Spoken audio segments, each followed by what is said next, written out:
الرحمن الرحيم. الله أكبر الله أكبر.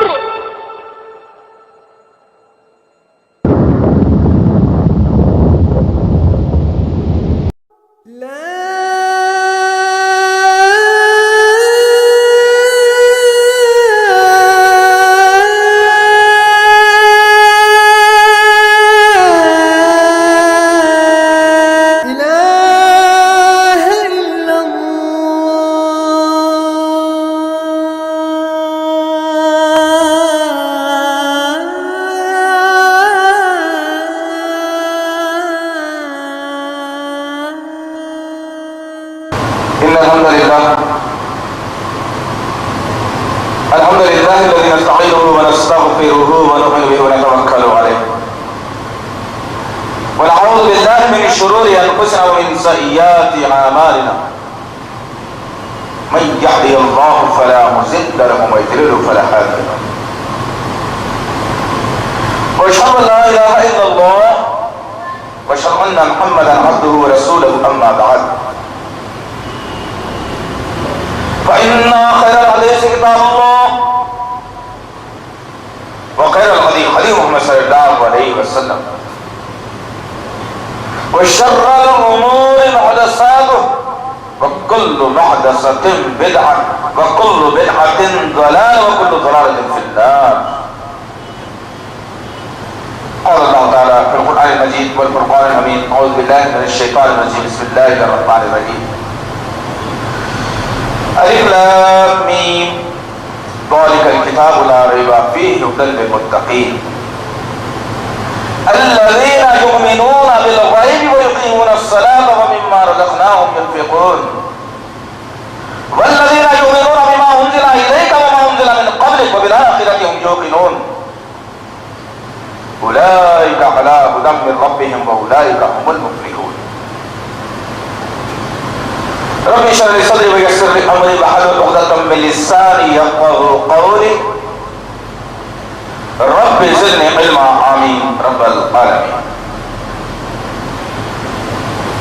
تمام تعریف و بندگی بڑائی کبریائی اس رب عالم مولا کے لیے جو تمام جہان کا پالنہار مدبر مشکل کشا حاجت روا، جس کی ذات میں کوئی شکوہ نہیں، جس کی دانش میں کوئی شکایت نہ اور خطا سے نہ رہے بہے. درود و سلام میں بد وحی کتاب و حکمت کے مالک صاحب تاج و معراج و براق صلی اللہ علیہ وسلم پر سلام اس پر کہ جس کی سن پاروں نے گواہی دی، سلام اس پر کہ جس کے چاند تاروں نے گواہی دی، درود اس پر کہ جس کی زندگی رحمت تھی رحمت، درود اس پر کہ جس کا تذکرہ عینی عبادت. اللہم صلی علی محمد وعلی آل محمد کما صلیت علی ابراہیم وعلی آل ابراہیم انک حمید مجید. اللہم بارک علی محمد وعلی آل محمد کما بارکت علی ابراہیم وعلی آل ابراہیم انک حمید مجید. بزرگوں اور عزیز نوجوان ساتھیوں اور پس پردہ سننے والی اسلام کی معزز معتبر خواتین، اللہ کا احسان بارہا کروڑ مرتبہ جس نے مسلمان بنا کر دنیا میں بھیجا. اللہ کا شکر احسان یہ بھی کہ اللہ رب العزت نے اس حیات ناقصہ کو بڑھا کر ایک زرین اور بہترین موقع عنایت فرمایا. لہذا پھر ہم جو مسلمانوں کے لیے دن مقرر کیا گیا تھا، جس کو یوم الجمعہ کہا گیا یا جس کو عید المومنین بھی کہا گیا، وہ دن ہمیں اللہ رب العزت نے عنایت فرما دیا. عزیزان محترم، انشاءاللہ العزیز آج کا جو خطبہ ہم نے منتخب کیا ہے وہ ہے متقیوں کے 6 اوصاف. انشاءاللہ تعالی ویسے تو بے شمار مقامات پر اللہ رب العزت نے تقوی والوں کی، کامیاب ہونے والوں کی الگ الگ نشانیوں کو بیان کیا، لیکن جس شدت سے اللہ تعالیٰ نے اپنے کلام میں سورۃ الفاتحہ کے آمین کے بعد جن آیتوں کو منتخب کر کے اللہ نے اپنے کلام میں محفوظ کیا ہے وہ 6 صفات انشاءاللہ ان 6 رکان پر آج کی ہماری گفتگو رہے گی۔ سب سے پہلے اللہ سے دعا ہے کہ اللہ تعالیٰ ہم تمام کو، کہنے والوں کو، سننے والوں کو صحیح طور پر عمل کرنے کی توفیق عطا فرمائے۔ دوسری اہم بات عزیزان محترم، عام طور پر دیکھنے میں یہ آتا ہے کہ اگر آدمی کی گھر میں کوئی تقریب اگر ہو، یا 4 دوست احباب ایک جگہ جمع ہو، یا کسی بزنس کی بات چل رہی ہو، یا من پسند ٹیموں کا اگر میچ اگر چل رہا ہو، تو آدمی کو دیکھنے میں آیا کہ نہ آنکھ چھپتی ہے، نہ گردن لڑکتی ہے، نہ ہاتھ گردن تک پہنچتا ہے، نہ کمر بل کھاتی ہے، نہ ٹیل کی ضرورت پڑتی ہے، نہ سستی آتی ہے، نہ جمائی آتی ہے۔ لیکن جب اللہ اس کے رسول کی بات آتی ہے، جب اللہ اس کے رسول کی بات آتی ہے تو دیکھنے میں یہ آیا ہے کہ آدمی کے چہرے ایک دم اترے ہوئے، پریشان حال، نڈھال بیٹھا ہوا، اب ایسا محسوس کرواتا ہے کہ تمام دنیا میں اللہ سے ڈرنے والا ایک ہی بندہ رہ گیا ہے۔ نبی کریم صلی اللہ علیہ وسلم نے فرمایا ریاء کے متعلق، ریاکاری کسے کہا جاتا ہے؟ نبی کے الفاظ ہیں، ایک آدمی مسجد میں داخل ہوا اور پھر ادھر ادھر دیکھنے لگا، مسجد میں کوئی نہیں، اکیلا آدمی ہے، اور وہاں سے آیا، نماز ادا کیا، جلدی جلدی رکوع سجود کیا، اور پھر وہاں سے نکل کر اپنے گھر کا راستہ اختیار کر لیا۔ وہی آدمی پھر دوبارہ مسجد میں داخل ہوا، کبھی دیکھتا ہے کہ کچھ لوگ مسجد میں بیٹھے ہوئے گفتگو کر رہے ہیں، کچھ عبادت کے اندر محفوظ ہیں، وہ آدمی مسجد میں لوگوں کو دیکھتا ہے ادھر ادھر، اور پھر اپنی رکعتوں کو لمبی کر دیتا ہے، نماز کو لمبی کر دیتا ہے۔ نبی کریم صلی اللہ علیہ وسلم نے فرمایا کہ آدمی ریاکار ہے جو لوگوں کو دکھانے کے لیے عبادت کر رہا ہے۔ اللہ اکبر، اتنا محتاط رویہ اسلام نے اپنایا ہے، لیکن آج میری اور آپ کی زندگی کا معاملہ کیا ہے کہ اللہ کا ڈر ہمارے سینوں، ہمارے دماغ، ہمارے علم، ہماری سوچ، ہمارے عملوں سے کوسوں دور بھاگ گیا۔ آج شریف رکھو ہے میری اور آپ کی، جہاں ہم ہر مسلمان نماز میں، گھر میں، بچوں کی زبانی، مدرسوں میں ہر وقت سورہ فاتحہ کی جب تلاوت ہوتی ہے، جب تمام 7 آیتیں مکمل ہوتی ہیں، تو اللہ رب العزت کی بارگاہ میں مسلمان بآواز بلند کہتا ہے آمین، تو اللہ رب العزت بھی کہتا ہے یاد رکھ میرے بندے، تو نے شروع میں بھی بڑائی بیان کی، بیچ کے حصے میں تو نے مجھ سے دعا کی، اور تیسرے حصے میں تو نے پناہ مانگی، اور تو نے آمین کہا، تو لے میں اپنی جلالت اور اپنی معتبر اور میں جو عزیز ہوں، جو میں عظیم ہوں، اس رتبے پر رہتے ہوئے میں تیری دعا کو خوشر کو قبولیت بخشتا ہوں، اور جو تو مانگتا ہے اہدنا الصراط المستقیم، اور تو نے صراط مستقیم مانگ لیا، لے میں صراط مستقیم کا راستہ تجھے بتانے جا رہا ہوں۔ آمین کی جب آواز بلند ہوتی ہے تو جیسے ہی آمین ختم ہوا، دوسرا پارہ جب شروع ہوتا ہے، دوسرا سورہ جب شروع ہوتا ہے، اس سورے میں بتایا گیا شروع کی آیتوں میں کہ بسم اللہ الرحمن الرحیم، الف لام میم، یہ حروف مقطعات ہیں، اس کے معنی سوائے اللہ رب العزت کے کسی فرد بشر کو نہیں معلوم، انبیاء کو نہیں معلوم، اولیاء کو نہیں معلوم، سوائے اللہ کے کوئی نہیں جانتا کہ وہ کیا الفاظ ہیں۔ پھر اللہ نے کہا ذالک الکتاب لا ریب فیہ، اب تو جو صفات مانگنے جا رہا ہے یا جو صراط مستقیم تو تلاش کرنے جا رہا ہے، اس کتاب میں ہم نے محفوظ کر دیا ہے کہ وہ کتاب ہے زبور، توریت، انجیل جیسی نہیں، صحف ابراہیم، صحف موسیٰ جیسی نہیں، بلکہ کتاب میں ذرہ برابر پیش اور زیر زبر نقطے کا بھی شک کرنے کی گنجائش ہی نہیں ہے۔ اللہ نے واضح کر دیا، ذہنوں کو کھول دیا، بتا دیا قرآن کی عظمت، قرآن کی اہمیت کو ثابت کر کے بتا دیا اللہ تعالیٰ نے۔ پھر کہا ہدی للمتقین، جب یہ کتاب کے اندر شک و شبہ کی کوئی گنجائش نہیں، کوئی بات نہیں، کوئی ذہن شک لا نہیں سکتا، کوئی ذہن غلط سوچ نہیں سکتا، کوئی ذہن تبدیل کر نہیں سکتا، کوئی ذہن نقطے کو بدل نہیں سکتا، یہ وہ کتاب ہے متقیوں کے لیے ہدایت کا راستہ بتلانے والی۔ اب سوال یہ پیدا ہوتا ہے کہ متقی کون، کیا اس کے اوصاف ہوں گے، کن صفات میں اللہ رب العزت نے متقیوں کو منتخب فرمایا۔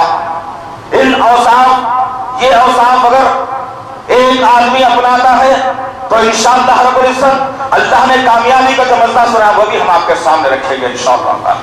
متقیوں کی سب سے پہلی صفت بتائی گئی، نمبر 1، الذین یؤمنون بالغیب، جو غیب پر ایمان لاتے ہیں۔ کون سا غیب؟ دیوار کے پیچھے چھپی ہوئی چیز کا غیب نہیں۔ اللہ رب العزت کو کسی نے دیکھا نہیں، لیکن یقین ہے، کامل یقین ایمان والے کو کہ اللہ موجود ہے۔ اللہ ساتواں آسمان پر اپنے عرش پر موجود ہے، یقین ہے، غائب ہے لیکن یقین کرتا ہے۔ انبیاء جتنے دنیا میں آئے ہیں، اللہ رب العزت نے جن اپنے کلام میں جن انبیاء کا تذکرہ سیرت بیان کر دی ہے وہ برحق ہیں، دیکھا نہیں، غیب کی بات ہے، یقین کرتا ہے، ایمان لاتا ہے ان پر۔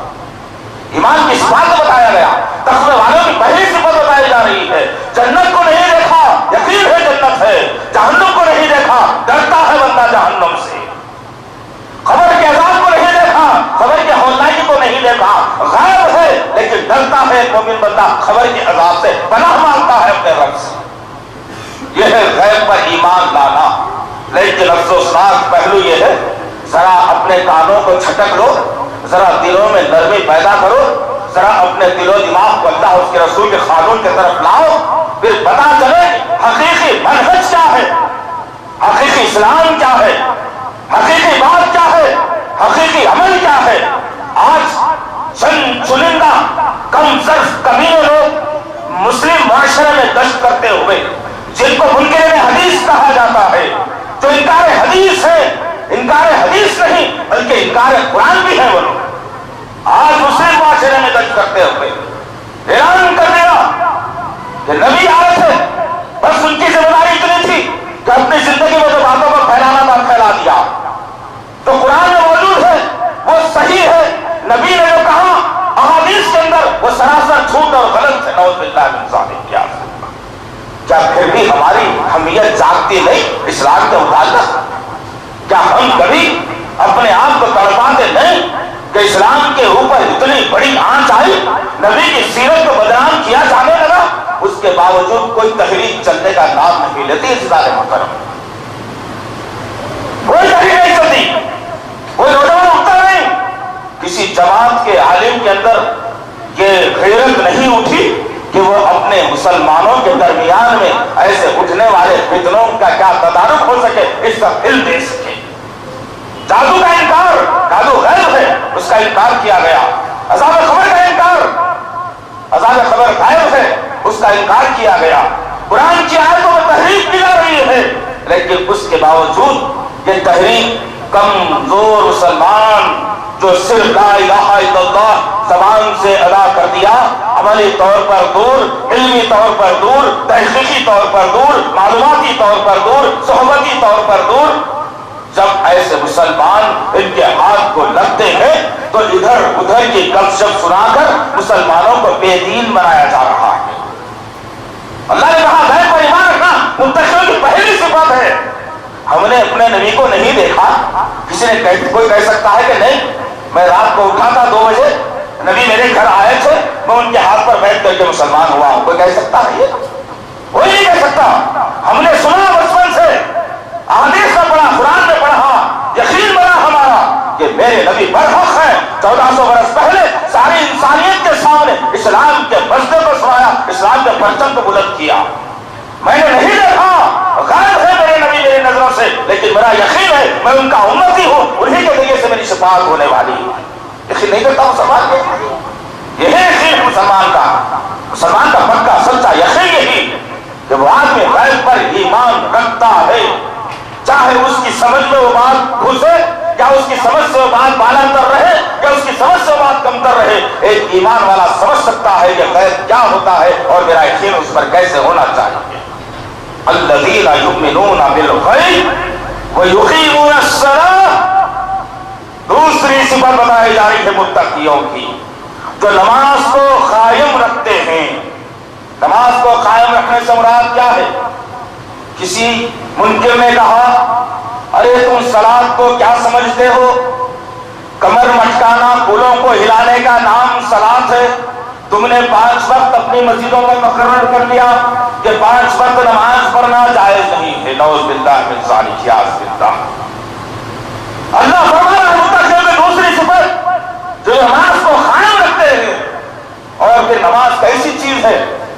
سود کا معاملہ ہے، ماں کے ساتھ زنا کرنے کے برابر، اللہ سے جنگ کرنے کے برابر، لیکن اللہ رب العزت نے احکامات آسمان پر بلا کر نہیں بتایا نبی کو، زمین پر وحی کے ذریعے سے سمجھایا گیا۔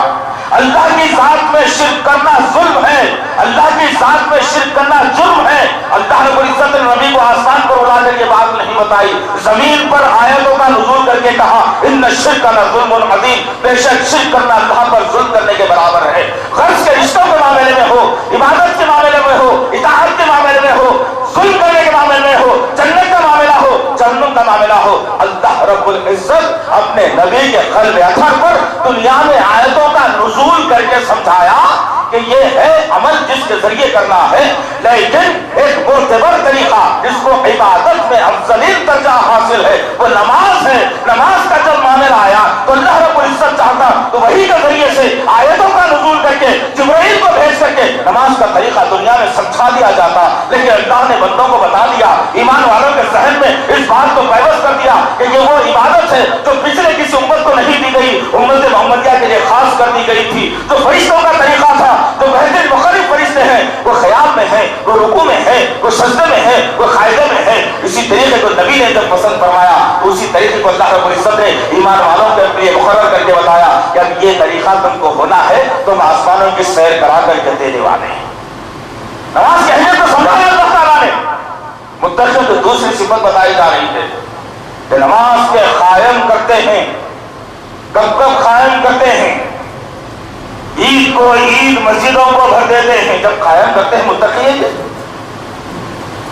جگنے کی رات آئی تو مسجدوں کو بھر دیا، جمعے کا دن آیا تو مسجدوں کو بھر دیا، یہ متقیوں کی صفات میں سے نعوذ باللہ من ذالک، یاذ باللہ۔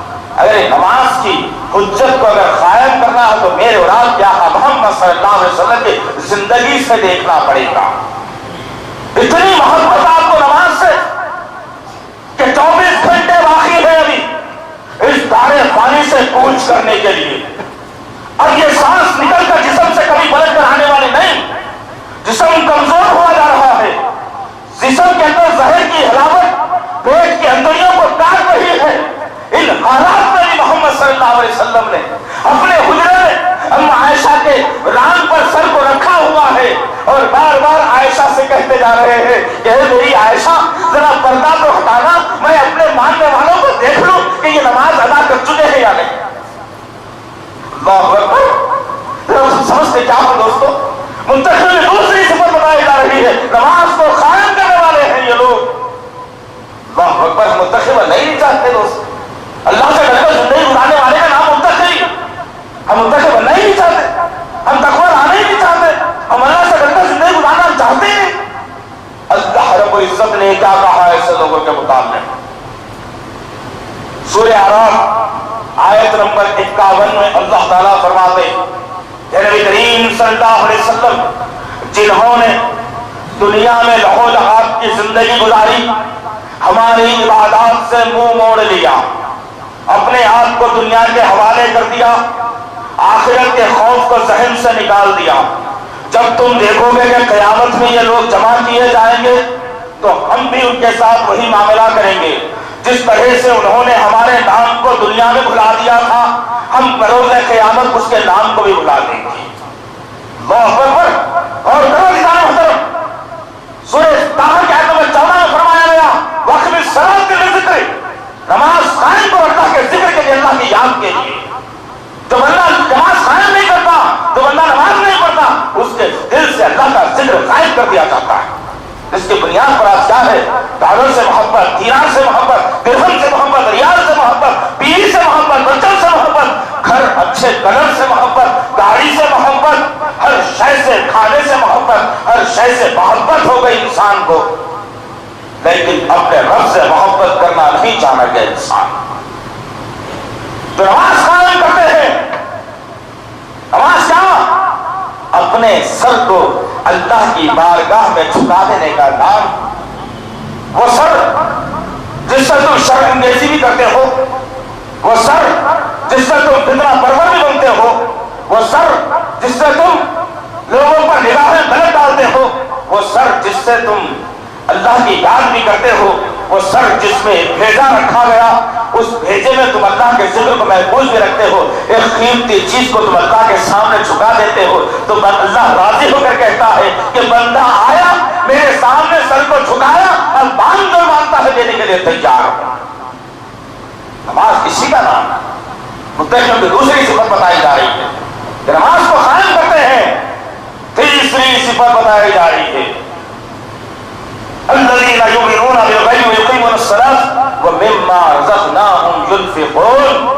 اور ہم نے جو رزق جو مال انہیں عطا کیا ہے وہ ہمارے راستے میں خرچ کرتے ہیں. اللہ اکبر. اللہ کے راستے میں خرچ کرنا ہو تو کس سے پوچھنا چاہیے؟ سب سے پہلے نمبر 1 ڈال کر پوچھا گیا کہ جو مال اللہ نے تمہیں عطا کیا ہے وہ پہلے کیسے اللہ کے راستے میں خرچ کیا جانا چاہیے. وہ نام آئے گا محمد صلی اللہ علیہ وسلم کا، جنہوں نے بتایا دنیا کو، سمجھایا انسانوں کو کہ مال جب تمہارے گھر میں ہو تو کس طریقے سے تم اللہ کے راستے میں خرچ کرو. مسلمانوں کی بدبختی ہے یہ، آج اسلام کو مظلوم بنا دیا، اسلام کو بھکاری بنا دیا. ساری وہ اسلام جو انگلیوں پر گنے جانے والے مسلمانوں کے پاس بہت بڑی اہمیت والی چیز تھی.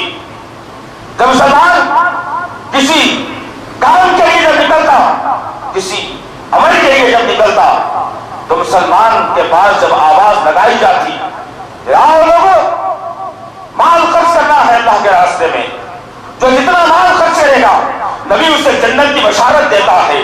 تو صحابہ نے پلٹ کر یہ نہیں دیکھا کہ پہلے کون ڈالتا ہے پھر میں ڈال کر کے بتا دوں گا. کوئی 100 ڈالا تو میں 105 ڈال کر بتاؤں گا کہ بھائی انہوں نے 100 ڈالا تھا میں 105 ڈال دیا.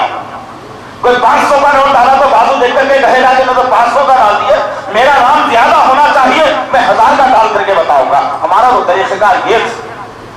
لیکن قربان جائیے میرے نام کیا تھا محمد صلی اللہ علیہ وسلم پر، جنہوں نے مال کو خرچ کرنے کا طریقہ بتایا. نماز پڑھا کیا ہے مرتبہ صحابہ کے جواب بیٹھے ہوئے جمگھٹ لگا ہوا ہے مسجد نبوی کے اندر، وہی نماز ادا کی اور پھر لوگوں کی گردنوں کو پھلانگتے ہوئے میرے اور آپ کے آقا محمد صلی اللہ علیہ وسلم اپنے حجرے میں چلے جاتے. کچھ دیر لگی، صحابہ پریشان ہوئے، بولا یہ کیا بات ہے؟ نبی کریم صلی اللہ علیہ وسلم کو وحی آ رہی، اللہ کے رسول کبھی ایسا کرتے ہی نہیں، نماز کے بعد لوگوں کے درمیان میں بیٹھا کرتے تھے. آج اچانک کیا ہو گیا کہ لوگوں کی گردنوں کو پھلانگ کر اپنے حجرے کا رخ کر لیا، انتظار کرنے لگے. کچھ دیر کے بعد محمد صلی اللہ علیہ وسلم اپنے حجرے سے نمودار ہوتے. جب حجرے سے نمودار ہوئے لوگوں نے پوچھ لیا کیا بات ہے یا رسول اللہ، کوئی تکلیف کوئی پریشانی کوئی وحی کا نزول کوئی احکامات؟ کہا کہ ہرگز نہیں ایسی کوئی بات نہیں تھی. ابھی میں جب نماز ادا کر رہا تھا، جب نماز کو میں نے ختم کیا تو میرے ذہن میں ایک سوال یہ آیا کہ کل محمد صلی اللہ علیہ وسلم کے پاس کسی نے ایک سونے کا ٹکڑا بطور تحفہ دیا تھا، وہ محمد صلی اللہ علیہ وسلم کے گھر میں موجود ہے. اب میں جب سلام پھیرا تو بے چینی ہوئی کہ اے محمد صلی اللہ علیہ وسلم وہ لوہے سونے کا ٹکڑا پہلے لوگوں میں تقسیم ہو جائے گا یا موت تجھے پہلے آ جائے گی. اللہ اکبر. یہ یقین تھا نبی کریم صلی اللہ علیہ وسلم کا، لوگوں کو درس دیا، سمجھایا. اسی لیے تو اللہ نے کہا لقد کان لکم فی رسول اللہ اسوۃ حسنہ، اے لوگوں نبی کی زندگی میں تمہارے لیے بہترین نمونہ ہے. لیکن آج ہم نے کیا کر دیا عزیزان محترم، بچیوں کی شادیوں کے لیے چندہ مانگنے کی ضرورت آ گئی. کوئی بیمار اگر زیادہ ہوتا ہے تو محلے میں چندہ اکٹھا کرنے کی باری آ گئی. اگر کسی کا انتقال ہو جاتا ہے غریب ہے تو جنازے کے لیے کفنانے کے لیے چندے کی ضرورت پڑ گئی مسلمانوں کو. یاد ہو گیا ہمارا خرچ کہاں کرتا ہے مسلمان؟ ارے خرچ کرنا اگر ہے تو پوچھنا پڑے گا ابو طلحہ سے جس نے اللہ کے راستے میں خرچ کرتے ہوئے جنت کی خوشخبری نبی کی زبان سے سن لی تھی. اپنے باپ کو اللہ کے راستے میں لے کر کہا تھا کہ یا رسول اللہ یہ باغ اللہ کے راستے میں دینے کے لیے تیار ہوں، وقف کر رہا ہوں مسلمانوں کے لیے۔ نبی نے کہا اے طلحہ تیری زندگی گزر بسر ہے اس پر، تو اس کے کھجوریں بیچ کر اپنی زندگی چلاتا ہے، یہ اگر دے دے گا تو گھر میں کیا ہوگا؟ کہا کہ اللہ انہیں پسند کرتا ہے جو اپنی پسندیدہ چیز کو پہلے اللہ کے راستے میں خرچ کرتے ہیں، جو جنت کے مستحق بنتے ہیں۔ تو میں بھی چاہتا ہوں کہ یہ بات پہلے اللہ کے راستے میں وقف کر دوں اور اللہ مجھے جنت کی بشارت سنا دی۔ یہ یقین تھا انہیں مما رزقناہم ينفقون، جو لوگ اللہ کے راستے میں اور اللہ کے لیے اپنے رزق اپنے مال کو خرچ کرتے ہیں۔ آج عالم تو یہ ہو گیا ہے کہ رات کا کھانا اگر بچا ہوا ہو تو ڈبے میں یا پلیٹ میں نکال کر رکھا جائے گا اور کہا جائے گا کہ کوئی فقیر آئے تو دے دے گا۔ وہ کھانا اگر رسم پر آ گیا تو ہنگامہ ہو جائے گا، میاں کا بلڈ پریشر بڑھ جائے گا، گھر میں طوفان بپا ہو جائے گا، شیطانیت ہو جائے گی۔ ہاں کما رہا ہوں کس کے لیے؟ کھانے کے لیے۔ تو نعوذ باللہ من ذالک، رات کا کھانا آ گیا دستر پر، رات کا سالن بھی آ گیا، چلو غریبوں مر گئے، غریبوں کو دینے کے لیے کافی نہیں، یہ الفاظ رہیں گے مسلمانوں کی زبانوں سے۔ کہاں ہم خرچ کرتے ہیں اللہ کے راستے میں؟ کیا ہم خرچ کرتے ہیں اللہ کے راستے میں؟ جتنا سب کچھ کما رہا ہے بندہ، جتنا خرچ کر رہا ہے بندہ، اپنے نفس اور اپنے ذات کے لیے کر رہا ہے، جبکہ اللہ رب العزت نے تجھے مال کا اور رزق کا ایک چوکیدار بنایا ہے۔ اگر کسی کے ہاں بینک بیلنس ہو، 4-5 بڑی بڑی بلڈنگیں ہو، اچھا تجارت کاروبار ہو، پورا اس کے نام پر ہو، وہ آدمی زندگی مست میں گزار رہا ہو، لیکن ایک دن آئے گا کہ ایک فرشتہ ملک الموت بن کر آئے گا اور جسم میں ہاتھ کو داخل کرے گا، تمام رشتوں کے حقوق کو گنوائے گا اور روح کو تکلیف دیتے ہوئے جسم سے نکال کر لے کر چلا جائے گا۔ بس تیری ڈیوٹی یہاں پہ ختم۔ اب یہاں سے نیا ہم اور چوکیداروں کو تیار کریں گے۔ کبھی بیٹے کی شکل میں دشمن بن کر تیرے سامنے آئے گا، کبھی بھائی کی شکل میں تیرا مال ہڑپنے کے لیے آئے گا، کبھی سالوں کی شکل میں تیرا مال چھیننے کے لیے آئے گے۔ ہر شخص کو دشمن بنا کر ہم چوکیدار بنانے پر مقرر کر دیں گے۔ ارے مال کہاں تم کو خرچ کرنا تھا، تم نے کہاں پر خرچ کیا، جس کی بنیاد پر رشتوں کے اندر دراڑ پڑنا شروع ہو گئی۔ آج اللہ چاہتا ہے مختصر کی صفات میں تیسری اہم صفت ہے یہ کہ اللہ کے راستے میں اپنے مال کو خرچ کرو، اپنے رزق کو خرچ کرو، اللہ متقیوں میں شمار کرے گا۔ چوتھی صفت بتائی گئی والذین یؤمنون بما انزل الیک، بڑی زبردست بات بتائی گئی۔ نبی کریم صلی اللہ علیہ وسلم بتا دیجیے لوگوں کو جو آپ پر نازل کیا گیا ہے کتاب قرآن، اس پر 100% یہ لوگ یقین اور ایمان لائیں گے تو میں انہیں متقیوں میں شمار کروں گا۔ کیسا یقین لانا ہے؟ اور بہت بڑا المیہ ہے امت کے سامنے، بہت بڑا سوالیہ نشان ہے امت کے سامنے کہ قرآن پر یقین اور ایمان کیسا لایا جائے۔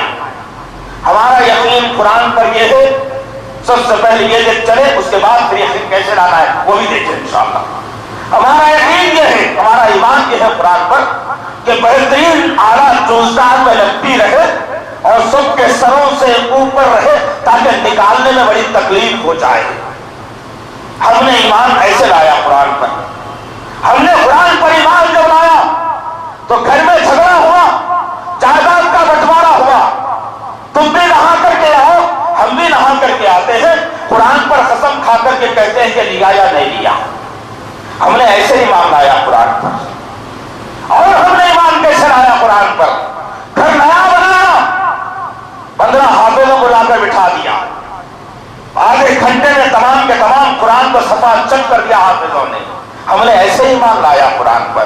اب ایک اور نیا دور چل رہا ہے، جہاں تک رسائی ہو سکتی ہے ہم کر رہے ہیں، لیکن ہم چاہتے ہیں کہ ہر آدمی یہ ذمہ داری کو قبول کرے۔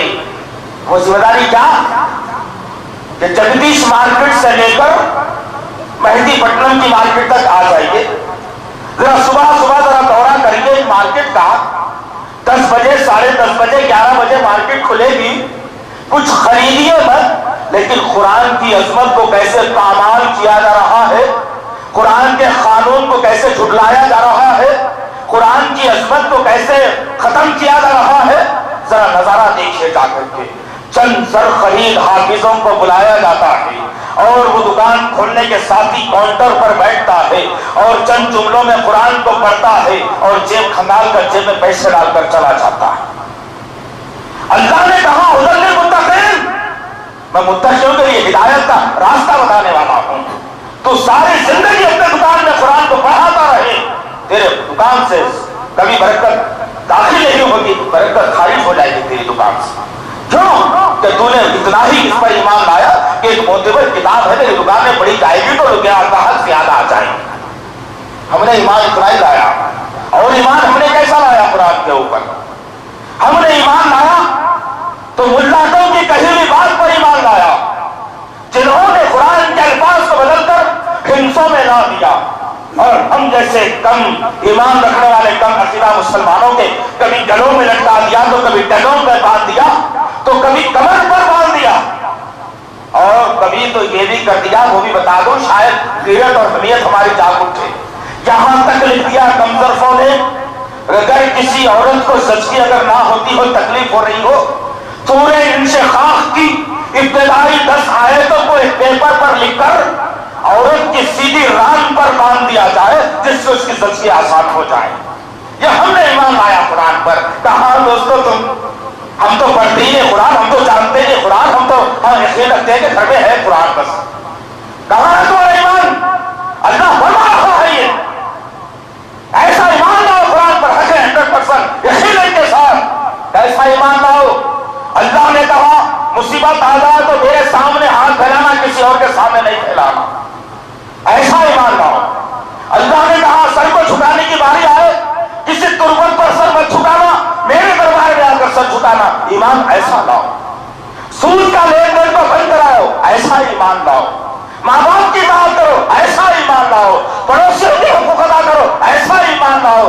جوا شراب اور بال کھیلنا چھوڑ دو، ایسا ایمان لاؤ۔ قرآن نے سمجھایا انسانیت کو کہ ایسے ایمان لانے والوں کو ہم متقیوں میں شمار کریں گے۔ ہم نے تو ایسا ایمان لایا کہ متقیوں کے زمرے میں تو کیا بعض اوپری درجے کے جہنمی ہمیں دیکھ کر کہیں گے کہ ہائے ہائے تمہاری بدبختی کہ ہم نے پچھلے بنی اسرائیل کی امت میں جنم لیا لیکن اتنے بڑے گناہ ہم نے نہیں کیے، جو کتاب نازل کی جاتی تھی اس پر ہمارا خود کو یقین اور مضبوطی رہتی تھی۔ تم تو نبی کی امت ہو، تمہارا مقدر جنت بننا چاہیے تھا، تمہارا مقدر جہنم کیسے بن گیا بھائی؟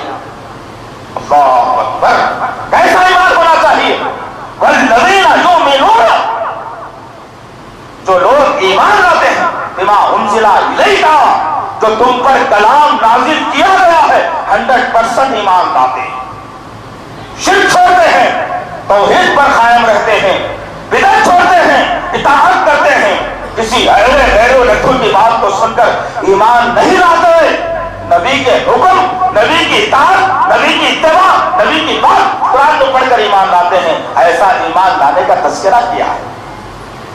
مشکات میں حدیث حضرت ابو ہریرہ رضی اللہ تعالیٰ عنہ روایت کرتے ہیں کہ رسول اللہ صلی اللہ علیہ وسلم نے فرمایا جو آدمی قرآن کو چھوڑ کر کسی دوسری کتاب سے ہدایت طلب کرے گا تو سمجھ لو کہ وہ بہت بڑی دور کی گمراہی اور ضلالت میں جا گرا۔ نبی نے یہ کہا ایمان ایسے لاؤ، کہا یقین بناؤ، کہا ہمارا یقین کہاں پر ہے؟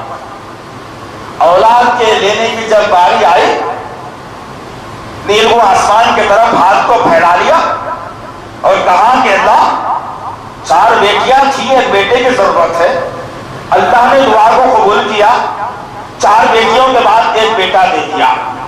بیٹا جب پیدا ہوا تو ضرورت یہ تھی قرآن پر اگر مکمل ایمان ہوتا تو اللہ کی بارگاہ میں آتا، سر کو جھکاتا اور کہتا کہ اللہ ظالم ضرور ہوں، جھوٹا ضرور ہوں، غلط بولتا ضرور ہوں، تجارت جھوٹ بول کر کرتا ضرور ہوں، تو نے میری بات کی لاج رکھ لی، میری دعا کو قبول فرما لیا، تو نے اولاد دے دی۔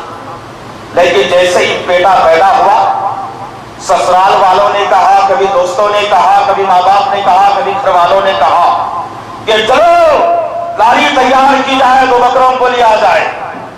فلانے حضرت کی عنایت ہے، فلانے کی طرف سے، فلانے کے وسیلے سے، فلانے کے ذریعے سے اولاد ملی ہے، نعوذ باللہ من ذالک۔ کیا مرنے والا اپنی موت کو نہیں بچا سکا، تم کو اولاد کیا دے گا دوستو؟ مرنے والا اپنی موت کو نہیں بتا سکا، اپنی بیماری نہیں بتا سکا، کبھی اگر ضرورت تیز آ جائے تو اس کو روکنے کی طاقت اس میں نہیں تھی، مر گیا تو کپڑے اتارنے کی طاقت اس میں نہیں تھی۔ بڑا ذرا سوچو تو صحیح، تم کو رزق وہ کیسے دیتا ہے، اولاد وہ کیسے دیتا ہے؟ اللہ کہہ رہا ہے ان باتوں کو چھوڑ کر تم خالصتاً توحید کی طرف آؤ، ایک اللہ کو مشکل کشا، حاجت روا، اولاد دینے والا، رزق دینے والا، اولاد دینے والا، گورا اور کالا پیدا کرنے والا بنایا ہے، اس ذات پر ایمان لانا قرآن پر ایمان لانے کے برابر ہے۔ یہی کہا گیا والذین یؤمنون بما انزل الیک وما انزل من قبلک وبالآخرۃ هم یوقنون۔ ایمان لاؤ 5ویں صفت، توریت پر، زبور پر، انجیل پر، صحف ابراہیم پر، صحف موسیٰ پر، جس طریقے سے ہم نے کتابوں کا نزول کیا، جیسے ہم نے صحیفے بھیجے، اب وہ شریعت کام کرنے والی نہیں ہے، اس میں کے احکامات پر تم کو عمل کرنا نہیں ہے، لیکن ایمان لانا ضروری ہے کہ ان کے وہ انبیاء برحق تھے، برحق ہے، برحق رہیں گے۔ ہم ان کو اپائنٹ کیا تھا، ہم نے ان پر وحی کا نزول کیا تھا، ہم نے ان کی قوم کے سامنے احکامات کا نزول کیا تھا۔ وہ انبیاء پر ایمان لانا بھی ضروری ہے، ان کی کتابوں پر یقین رکھنا بھی ضرورت ہے۔ اللہ نے کہا 5ویں صفت بتائے متقیوں کی، ہر کتاب پر ہمارا یقین ضرور ہے، عمل کرنے کی باری آئی تو ہم قرآن کے احکامات کو لے گا، کسی اور کی نہیں۔ 6ویں صفت وبالآخرۃ، آخرت پر اس کا یقین ہوتا ہے، جو آخرت پر یقین کرنے والا ہے۔ آخرت کس کو کہا گیا؟ آخرت کا تصور ہمارے پاس کیا ہے؟ ایک آدمی نبی کریم صلی اللہ علیہ وسلم کی خدمت میں حاضر ہوا اور کہنے لگا یا رسول اللہ ذرا بتائیے قیامت کب آنے والی ہے؟ نبی نے کہا کل آؤ۔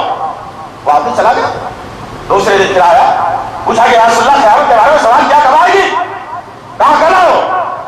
دوسرے دن چلا گیا، تیسرا دن پھر آیا اور کہا یا رسول اللہ سوال جاننا چاہتا ہوں قیامت کب آنے والی ہے، کہو۔ نبی کریم صلی اللہ علیہ وسلم نے کہا اے بندے، قیامت کے بارے میں جو سوال کر رہا ہے، پوچھنے والے سے زیادہ سننے والا بھی نہیں کہتا قیامت کب آنے والی ہے، لیکن اتنا ضرور بتا کہ اس کے لیے تو نے کیا تیاری کی ہے۔ اللہ اکبر، آسان کر دیا نا اسلام کو، آسان کر دیا اسلام کو۔ لیکن آج کیا معاملہ ہے کہ لوگوں کے ذہنوں میں ایسی ایسی باتیں بٹھائی گئی کہ 10 محرم کا دن رہے گا، کربلا کی زمین خون اگلتی رہے گی، جمعے کا دن رہے گا، سورج فلانے ٹائم پر نکلے گا، تیز ہو جائے گا، قیامت آ جائے گی، نعوذ باللہ۔ کس نے قیاس لگانے کو کہا؟ یہ اللہ کے رسول نے فرمایا پوچھنے والے سے زیادہ سننے والا بھی نہیں جانتا بھائی کب آنے والی ہے قیامت، لیکن اتنا ضرور بتاؤ اس کے لیے تو نے تیاری کیا کی ہے، کیا ہوگی وہ قیامت، کیا ہوگی وہ آخرت؟ ذرا سوچے نا ظالم محترم، وہ آخرت کیا؟ مختصر بتا کر اپنی بات کو ختم کر دوں گا انشاءاللہ۔ وہ آخرت وہ ہے کہ ایک انسان اپنے اولاد کے لیے، اپنے ماں باپ کے لیے، اپنے دوستوں کے لیے، اپنے خاندان کے لیے، اپنے کنبے کے لیے اللہ اور اس کے رسول کے قانون سے بغاوت کرتا ہے دنیا کے اندر۔ جب بغاوت کر لیا، دنیا میں جتنے زندگی اللہ نے گزار لی، ختم ہو گیا، دفنا بھی آ گیا، اور ایک وقت آ گیا تمام دنیا کو اللہ فنا برباد کر دیا، کوئی میدان، کوئی سہارا نہیں، کوئی پہاڑ نہیں، کوئی درخت نہیں، کوئی دریا نہیں، چکے میدان ہوگی دنیا، تمام کے تمام ہو گئے۔ ایک آدمی کو اللہ کی بارگاہ میں پیش کیا گیا، جب اللہ کی بارگاہ میں آیا اور کھڑا ہوا اور کہنے لگا یا اللہ بتا میرا حساب کتاب جلدی لے، بہت پریشان ہوں، ایک زلزلہ کی دھوپ، یہ زمین کی گرماہٹ برداشت نہیں ہوتی، اللہ جلدی سے حساب لے۔ اللہ فرماتا ہے کہ ضرور لیا جائے گا۔ اللہ فرمائے گا تیرے مقدر جہنم بنا دیا گیا، تو نے نیکیاں نہیں کی دنیا میں، تو نے اللہ کے خان سے بغاوت کی، جنت تیرا مقدر نہیں بن سکتا، جہنم تیرا مقدر بنا دیا گیا ہے۔ وہ بندہ کہے گا اللہ کوئی تدبیر بتا، جہنم سے بچاؤ، جنت میں چلا جاؤ۔ اللہ کہے گا کہ ہاں ایک تدبیر ہے ضرور، میں بتاتا ہوں، سن لے یہ بات۔ اللہ اکبر، سورہ بسا پڑھیے، سورہ بارش پڑھیے، واقعے پر اللہ بیان کر دیا۔ سارے محترم اتنی غفلت اچھی نہیں ہے ہماری، جو زندگی ہم گزار رہے ہیں اللہ کے قانون سے بغاوت ہو کر گزار رہے ہیں، اللہ کے قانون سے بغاوت کر کے ہم زندگی گزار رہے ہیں۔ اسی منظر کو اللہ تعالیٰ قیامت کے منظر کو اپنے کلام میں بیان کر دیا، سمجھا دیا، املا کرا دیا لوگوں کو. کہتا ہے اللہ تعالیٰ اے انسان جنت میں جانا چاہتا ہے، ایک کام کر. ماں باپ سے بہت محبت کرتا تھا، کہے گا ہاں بہت محبت کرتا تھا. اللہ کہے گا اللہ وہ ماں باپ کو جہنم رسید کر دیں گے، تجھے بچا کر جنت میں ڈال دیا جائے گا. منظور ہے؟ بندہ تھوڑی چلا کر کہے گا اللہ ماں باپ کو جہنم رسید کر دے، مجھے جنت میں ڈال دینا، میں نہیں جانا چاہتا جہنم میں. اللہ کہے گا جنت اتنی آسان بات نہیں ہے بیٹے. وہ اولاد جس کے لیے تو حرام اور حلال کے لقموں کی پہچان ختم کر دیا، اذان بلند ہوتی اولاد کے پرورش کے خاطر تو نے نمازوں کو چھوڑ دیا، تو نے زکات دینا بند کر دیا، تو نے اپنے چہرے سے اپنی داڑھی کو منڈوانا شروع کر دیا. چھوڑ دیا تو نے اولاد کے خاطر، اولاد کے پرپانے. اور ہم چاہتے ہیں کہ تیرے ماں باپ کے ساتھ، تیرے بیوی کے ساتھ، تیرے بچوں کو بھی ہم جہنم رسید کر دیں گے. بتا دے گا بے شک ماں باپ اب بیوی اولاد سب کو جہنم میں ڈال دے، مجھے جنت میں ڈال دے گا، میں جہنم میں جانا نہیں چاہتا. میں پھر کہے گا اللہ جنت اتنی آسان چیز نہیں ہے بیٹے، ہم تیرے رشتہ داروں کو بھی جہنم رسید کر دیں گے پورے کے پورے، اور تجھے اکیلے کو جنت میں ڈال دینے کا منظور ہے. وہ کہے گا بے شک تمام رشتہ داروں کو جہنم رسید کر دینا اور مجھے جنت میں ڈال دینا، اللہ بچا لے. اللہ کہے گا ہرگز نہیں ہو سکتا، تیرے خاندان کنبے قبیلوں کو ملا کر جہنم رسید کر دیں گے اور تجھے اکیلے کو ہم جنت میں ڈال دیں گے کا منظور ہے تجھے. بندہ کہے گا کہ بے شک ہے اللہ خاندان قبیلہ ملنے جلنے تمام لوگوں کو جہنم رسید کر دے، مجھے بچا کر جنت میں ڈال دے میرے مالک. ذرا غور کرو آخرت کی چیز کا نام جن رشتوں کے لیے آج ہم اپنے رب سے ناراضگی بولتے ہیں، جن رشتوں کے لیے ہم آج رسول اللہ صلی اللہ علیہ وسلم کی سنتوں سے اعراض کرتے ہیں، جس رشتوں کے علاج ہم جن رشتوں کو بنانے کے خاطر، جس پانی زندگی کے خاطر قرآن کا پڑھنا ہم نے چھوڑ دیا، قرآن کا جاننا ہم نے چھوڑ دیا، قرآن پر غور و فکر کرنا ہم نے چھوڑ دیا، تو غیروں کو بھی حیا آئی. اور پھر امریکہ کی ایک یونیورسٹی کے ایک پروفیسر نے ایک قرآن کو ترتیب دیا آج کی تاریخ میں. اب پوچھا جائے گا کہ اتنی یہ تعریف کتنے لوگوں کو معلوم ہے بھائی؟ قرآن کے خلاف میں جو مہم ساری دنیا میں چلائی جا رہی ہے، کتنے لوگ ہمارے نوجوان پڑھے لکھے ان پڑھ ضعیف بڈھے عورتیں مردے کتنے واقف ہیں؟ تو ہر آدمی نیچے کا ہونٹ نیچے اوپر کا ہونٹ اوپر کہتے ہوئے منہ کھول کے کہہ رہا ہے کہ ہمیں تو نہیں معلوم اس کے بارے میں. کہ تمہیں معلوم کیا ہے؟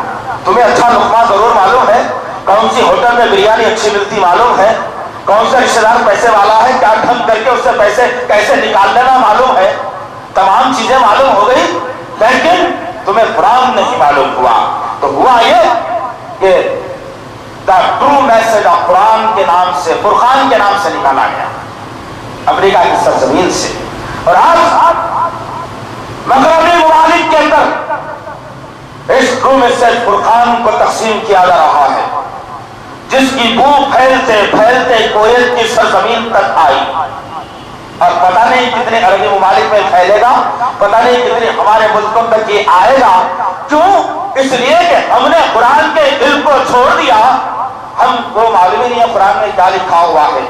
ایک آدمی نے آ کر کے قرآن کے متعلق غلط بات کہہ دی، ہم سمجھتے ہیں کہ قرآن کا معاملہ صحیح لکھا ہوا ہوگا، یقین کر لیا جہنم رسید ہو گئے. اللہ فرما رہا ہے بالآخرت ہم یوقنون کہ تمہارا یقین آخرت پر بھی ہونا ہے، قرآن پر بھی ایمان لانا ہے، پچھلی کتابوں پر ایمان لانا ہے، غیب پر ایمان رکھنا ہے، نماز قائم کرنا ہے، اللہ کے دیے ہوئے رزق سے خرچ کرنا ہے. کیا ہوگا اس سے؟ اولئک علی ھدی من ربہم، یہی وہ لوگ ہیں جو اپنے رب کے طرف سے ہدایت یافتہ ہے کہا اللہ تعالیٰ نے. وَأُولَٰئِکَ هُمُ الْمُفْلِحُونَ، اور یہی وہ لوگ ہیں جن کو اللہ تعالیٰ بہت بڑی کامیابی سے ہمکنار کرے گا آخرت میں. اور کرو کہ ہمارا یقین کیا غیب پر ہے، کہ ہم نماز کو قائم کرتے ہیں 5 وقت، کیا ہم اللہ کے راستے میں رزق کو خرچ کرتے ہیں کبھی، کیا ہمارا یقین 100% قرآن پر ہے، کیا ہم کسی کتابوں پر یقین رکھتے ہیں، کیا فکر آخرت ہمارے ذہن میں ہے؟ اگر یہ ہے 6 صفات تو انشاءاللہ اللہ نے کہا کہ یہی وہ لوگ ہیں جو اللہ کی طرف سے ہدایت یافتہ کہا، اللہ کی طرف سے ہدی للمتقین کہا، ادھر متقیوں کے لیے ہدایت کا راستہ ہے. ادھر کہنا اولئک علی ھدی من اللہ کی طرف سے ہدایت پر ہیں یہ لوگ، وَأُولَٰئِكَ هُمُ الْمُفْلِحُونَ، اور یہی وہ لوگ ہیں جن کے لیے بہت بڑی کامیابی رکھ دی گئی ہے۔ اللہ سے دعا ہے کہ اللہ رب العزت جو کچھ کہا گیا ہے کہنے والے کو سننے والے کو صحیح طور پر عمل کرنے کی توفیق عطا فرمائے۔ اے میرے اللہ قرآن کو سمجھنے کی توفیق عطا فرمائے، قرآن کو پڑھنے کی توفیق عطا فرمائے، قرآن کو سیکھنے کی توفیق عطا فرمائے، قرآن کے علم کو دوسروں تک پہنچانے کی توفیق عطا فرمائے، نبی کی سنتوں پر عمل کرنے والا بنائے، بدعتوں سے بیداری کرنے والا بنائے، چہروں پر نبی کی سنت کو اجاگر کرنے والا بنائے۔ اے اللہ تیرا خوف ہمارے دلوں میں بٹھا دے، دنیا کا خوف ہمارے دلوں سے نکال دے میرے پاک پروردگار۔ سبحان ربک رب العزت عما یصفون۔